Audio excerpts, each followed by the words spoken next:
Hello जी, नमस्कार दोस्तों, कैसे हैं आप सब। तो आशा करते हैं आप लोग बहुत अच्छे होंगे, स्वस्थ होंगे।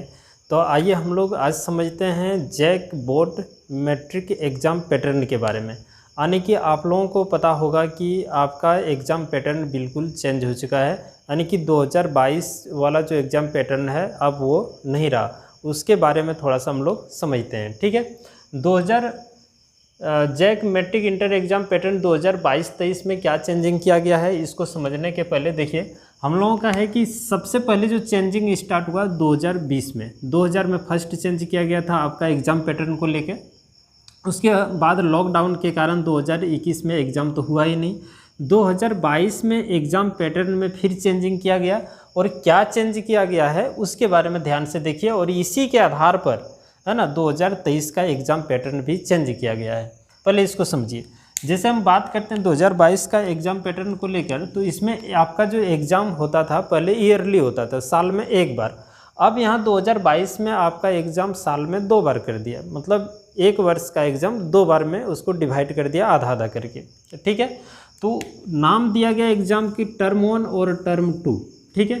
तो टर्म 1 में जो एग्ज़ाम लेने का तरीका था, ये 40 नंबर पर सब्जेक्ट में पूछा जाता था क्वेश्चन। बात मेरा समझिएगा, 40 नंबर पर सब्जेक्ट में आपसे क्वेश्चन पूछा जाता था, ठीक है, टर्म 1 में। और प्रत्येक क्वेश्चन जो था वो ऑब्जेक्टिव क्वेश्चन था, यानी कि ऑप्शन वाला क्वेश्चन था। पर क्वेश्चन ऑप्शन वाला था, यानी कि 4 ऑप्शन में से एक ऑप्शन आपको टिक करना होता था या OMR शीट में रखना होता था, ठीक है। तो ये टर्म 1 का बात था। टर्म 2 में क्या बात था, तो टर्म 2 में अलग तरीका था एग्ज़ाम लेने का और टर्म 1 में अलग। तो इसमें खाली ऑब्जेक्टिव क्वेश्चन पूछता था, इसमें कोई सब्जेक्टिव और लिखित एग्जाम नहीं होता था, OMR शीट पे एग्ज़ाम होता था। टर्म 2 में क्या होता था, लिखने वाला एग्ज़ाम होता था। जैसे 1 नंबर का एग्ज़ाम हो जाए, चाहे 2 नंबर 3 नंबर, वो लिख के एग्ज़ाम आपको देना पड़ता था, ठीक है। और इसमें भी हर सब्जेक्ट में 40 नंबर का क्वेश्चन आता था, ठीक है। तो ये आपका रहा, इसमें जिसको हम लोग कहते हैं अति लघु उत्तरीय, दीर्घ उत्तरीय, इस सब का क्वेश्चन आपका रहता था टर्म 2 में। ये कब की बात है, तो 2022 का पैटर्न। और अभी तक मतलब ये पैटर्न चेंज होने के पहले 2-4 दिन पहले हम लोग को भी पता था कि 2022 के ही पैटर्न के आधार पर एग्ज़ाम आपका होने वाला था। लेकिन अब जो है ना बिल्कुल चेंज कर दिया गया है 2022 और 23 के एग्ज़ाम पैटर्न में, ठीक है। तो 2022 एग्ज़ाम पैटर्न में टर्म 1 का एग्ज़ाम होगा और 2023 में टर्म 2 का एग्ज़ाम होगा। बात समझिएगा मेरा। 2022-23 एग्ज़ाम पैटर्न में क्या बदलाव किया गया है, इस पर हम लोग थोड़ा सा चर्चा करते हैं। फिर एक बार हम बताते हैं कि 2022 की अगर हम बात करें तो इसमें दोनों एग्ज़ाम अलग अलग तरीक़ा से लिया जाता था। इसमें खाली ऑब्जेक्टिव टर्म 1 में, और इसमें लिखने वाला एग्ज़ाम था ये। इसमें क्या किया गया है 2022-23 एग्ज़ाम पैटर्न में, मतलब अभी जो हम लोगों को एग्ज़ाम देना है ना, नवंबर मार्च में, ये दोनों देखिए 22 में ये एग्ज़ाम होगा टर्म 1 और 23 में टर्म 2 का एग्ज़ाम होगा। ये दोनों टर्म 1 और टर्म 2 में एग्ज़ाम लेने का पैटर्न सेम रहेगा। जैसे एग्ज़ाम टर्म 1 में होगा उसी तरह का एग्ज़ाम टर्म 2 में भी होगा, इसके जैसा अलग अलग नहीं होगा, ठीक है। ये बात आपको क्लियर हो गया। अब यहाँ हम बताते हैं कि इसमें भी जैसे हम टर्म 1 की बात करेंगे उसी तरह से सेम आपको समझना टर्म 2 की भी, ठीक है। तो इसमें भी प्रत्येक सब्जेक्ट से 40 नंबर का क्वेश्चन पूछा जाएगा, ठीक है। कितना, 40 नंबर का क्वेश्चन प्रत्येक सब्जेक्ट से। अब ये 40 नंबर का जो क्वेश्चन होगा, ये पूछने का तरीका क्या होगा। जैसे 2022 में अलग अलग था दोनों टर्म में, इसमें तो सेम है, लेकिन इसमें जो 40 नंबर पर सब्जेक्ट से पूछेगा, इसका क्या तरीका रहेगा, इसका पैटर्न को हम लोग यहाँ समझते हैं। तो देखिए 40 नंबर का जो क्वेश्चन आपसे पूछा जाएगा, ये समझिएगा ध्यान से। 40 मार्क्स का जो क्वेश्चन रहेगा, ठीक है, इसमें 30 नंबर रहेगा ऑब्जेक्टिव क्वेश्चन। 30 नंबर जो रहेगा objective question, 30 number objective question दिया रहेगा।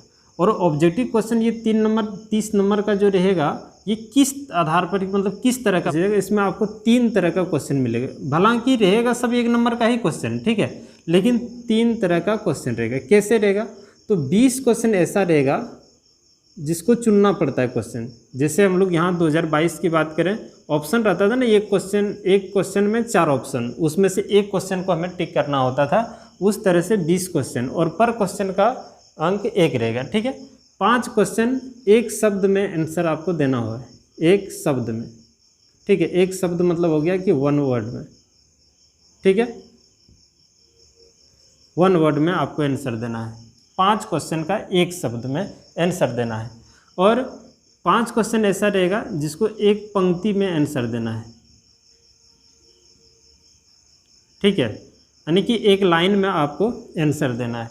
जैसे मान लेते हैं कि आपको खनिज लवण के बारे में पूछ दिया जाए, तो आपको उसका फुल परिभाषा आपको लिखना पड़ेगा ऐसे एक लाइन में। ठीक है, या फिर कभी अगर किसी का जैसे आपसे पूछ देगा कि बल का ऐसा मात्रक क्या होता है, तो आप वहाँ लिखना पड़ेगा कि न्यूटन होता है, बस इतना सा एक लाइन में खाली न्यूटन लिख के छोड़ देना है एक शब्द में। ठीक है, तो ये 5 नंबर का। तो ऑब्जेक्टिव क्वेश्चन जो 30 नंबर पूछने का तरीका है, ये 20 को तो पहले 20 को तो हो सकता है कि इसका एग्ज़ाम लेने का तरीका है ना, तो ये OMR शीट पे ले ले, जैसे गोल करने वाला रहता वो। ठीक है, और 5-5 क्वेश्चन इस तरह का, एक शब्द में दूसरा ये। अब बात करते हैं कि हमारा हो गया कितना 30 नंबर। 3 क्वेश्चन आपका जो रहेगा वो पर क्वेश्चन जो होगा, पर क्वेश्चन अगर रहेगा वो 2.5 अंक का रहेगा। ठीक है, पर क्वेश्चन कितना रहेगा, 2.5 अंक का। यानी कि 3 क्वेश्चन में आपको 2 क्वेश्चन का जवाब देना है। 3 क्वेश्चन में 2, यानी एक क्वेश्चन आपको यहाँ से एक्स्ट्रा मिलता है। ठीक है, तो ये 2.5 नंबर, यानी कि यहाँ से हो गया 5 नंबर। और 2 क्वेश्चन आपका 5 मार्क्स का रहेगा। 2 क्वेश्चन 5 मार्क्स का रहेगा, समझिएगा। 5 नंबर का 2 क्वेश्चन रहेगा, इसमें आपको एक क्वेश्चन का जवाब देना है, तो यानी कि यहाँ हो गया 5। बात मेरा पूरा कंप्लीट हुआ, समझ लीजिए। फिर एक बार देख लीजिए कि जो 30 नंबर ऑब्जेक्टिव क्वेश्चन रहेगा उसमें 20 क्वेश्चन ऑप्शन वाला रहेगा, 5 क्वेश्चन एक शब्द यानी कि 1 वर्ड वाला रहेगा, और एक पंक्ति वाला 5 क्वेश्चन रहेगा, यानी कि उसको एक लाइन में आपको जवाब देना है। 3 क्वेश्चन जो रहेगा वो 2.5 नंबर करके पर क्वेश्चन रहेगा, जिसमें से आपको 2 ही क्वेश्चन का जवाब देना है। और 2 क्वेश्चन ऐसा रहेगा जो 5 नंबरिया वाला रहेगा, यानी कि उसमें से आपको एक क्वेश्चन का जवाब देना है। तो ये आपका एग्ज़ाम पैटर्न टर्म 1, और यही सेम टर्म 2 का है। अब बात करते हैं कि एग्ज़ाम फॉर्म फिलअप कब होगा। तो इस मंथ के अंतिम सप्ताह, या नहीं तो अक्टूबर के फर्स्ट वीक है ना की बात करें, उसमें आपका एग्ज़ाम का फॉर्म फिलअप होगा। एग्ज़ाम डेट की बात करें तो टर्म 1 का एग्ज़ाम डेट नवंबर के लास्ट वीक और दिसंबर के फर्स्ट वीक में स्टार्ट हो सकता है। ठीक है, और टर्म 2 का एग्ज़ाम जो है ना मार्च में होगा। अब बात करते हैं कि 9 और 11th का एग्ज़ाम टर्म क्या रहेगा। तो जैसे यहाँ बदलाव किया है, तो आप सोच सकते हैं कि आपका 9 और 11 का भी एग्ज़ाम पैटर्न में बदलाव हो सकता है, और 8 में भी हो सकता है। एग्ज़ाम पैटर्न की इंटर वाला क्या है, तो 30 नंबर का प्रैक्टिकल है। जैसे कि हम लोग यहाँ बात करें कि टर्म 1 और टर्म 2, तो इसमें 40 नंबर टर्म 1 में और 40 नंबर टर्म 2 में, है ना। सिलेबस बढ़ गया, यानी कि हो गया कितना 80 नंबर। ठीक है, तो 20 नंबर आपका प्रैक्टिकल होता है तो 100 नंबर हो गया। उसी तरह जिस इंटर में जो प्रैक्टिकल जो आपका होगा 30 नंबर का, तो 70 नंबर आप लोगों का होगा कौन सी लिखने वाला एग्ज़ाम। ठीक है, अब यहाँ मॉडल पेपर की बात करें तो मॉडल पेपर जब आएगा आप लोगों को, तो पूरी तरह से डिटेल में हम खुद पढ़ाएंगे उसको।